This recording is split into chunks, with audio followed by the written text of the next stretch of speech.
শাহ একাডেমির পক্ষ থেকে সবাইকে শুভেচ্ছা। HTML বাংলা টিউটোরিয়ালে আজকের পর্বে আমরা দেখব HTML স্টাইল সম্পর্কে। তো চলুন শুরু করা যাক আজকের ভিডিও পর্বটি। তো শুরুতে আমরা আমাদের যে গত পর্বের প্রোগ্রামটি ছিল নোটপ্যাড প্লাস প্লাস এডিটরে আমরা আমাদের প্রোগ্রামটি ওপেন করলাম। এটি ছিল আমাদের গত পর্বের প্রোগ্রাম এবং এটার আউটপুট ছিল এরকম ব্রাউজারে। তো এ পর্বে আমরা HTML এর স্টাইল দেখব। তো শুরুতে আমরা জেনে নিই যে স্টাইল কী। স্টাইল হচ্ছে HTML এর একটি অ্যাট্রিবিউট। তো অ্যাট্রিবিউট কী সে সম্পর্কে আমরা আগের পর্বে বিস্তারিত আলোচনা করেছি। তো এলিমেন্টের এই স্টাইল অ্যাট্রিবিউটের মাধ্যমে সাধারণত যে এলিমেন্টটাকে স্টাইল করা হয়, অর্থাৎ এর সৌন্দর্য বর্ধন করা হয়। আমরা যদি উদাহরণস্বরূপ বলি যে আমাদের যে ওয়েব পেজ রয়েছে সেটার একটা ব্যাকগ্রাউন্ড কালার বা তার ব্যাকগ্রাউন্ডে একটা ইমেজ ব্যবহার করতে পারি, আমার টেক্সটের সাইজ বা আমরা যে ফন্টটা ব্যবহার করব ফন্টের সাইজ, তারপরে বিভিন্ন কালার কম্বিনেশন, এই সমস্ত কিছু আসলে স্টাইল অ্যাট্রিবিউটের মাধ্যমে আমরা এলিমেন্টগুলোতে ব্যবহার করে থাকি। তো স্টাইল অ্যাট্রিবিউটের সিনট্যাক্সটা হচ্ছে আমরা শুরুতে একটা ট্যাগ নেম ব্যবহার করব।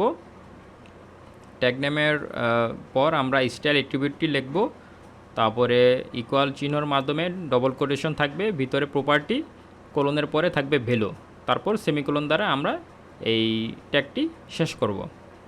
তো আমরা যদি উদাহরণস্বরূপ দেখাই যে আমাদের যে বডি এলিমেন্ট আছে এখানে যদি আমরা স্টাইল অ্যাট্রিবিউটটি ব্যবহার করি, স্টাইল ইকুয়াল ডাবল কোটেশনের ভিতরে আমরা প্রপার্টি হিসাবে নিলাম ব্যাকগ্রাউন্ড কালার,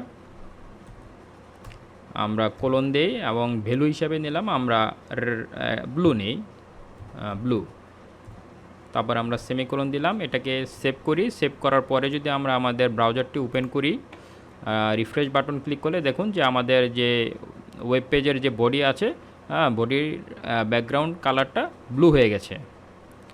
তো অনুরূপভাবে যদি আমরা চাই যে আমাদের heading 1 welcome to Shah academy এই লেখাটা আমরা একটা রেড কালার দেখানোর জন্য, সেক্ষেত্রে H1 ট্যাগের পরে আমরা স্টাইল ব্যবহার করব, ইকুয়াল টু ডবল কোটেশন, আমরা প্রপার্টি হিসেবে নিলাম কালার, তারপরে আমরা একটা কোলন দিই, তারপরে আমরা ভ্যালু হিসেবে নিলাম সাপোজ রেড, সেমিকোলন দিব। তো প্রোগ্রামটিকে সেভ করার পরে আমরা যদি আবার ব্রাউজারে যাই, গিয়ে রিফ্রেশ বাটন ক্লিক করলে দেখুন যে ওয়েলকাম টু শাহ একাডেমি লেখাটি রেড কালার শো করছে। তো এভাবে আমরা আমাদের যে HTML এর যে বিভিন্ন এলিমেন্ট রয়েছে সেই এলিমেন্টে আমরা স্টাইল অ্যাট্রিবিউটটা ব্যবহার করে সেই এলিমেন্টের স্টাইলটা করতে পারি।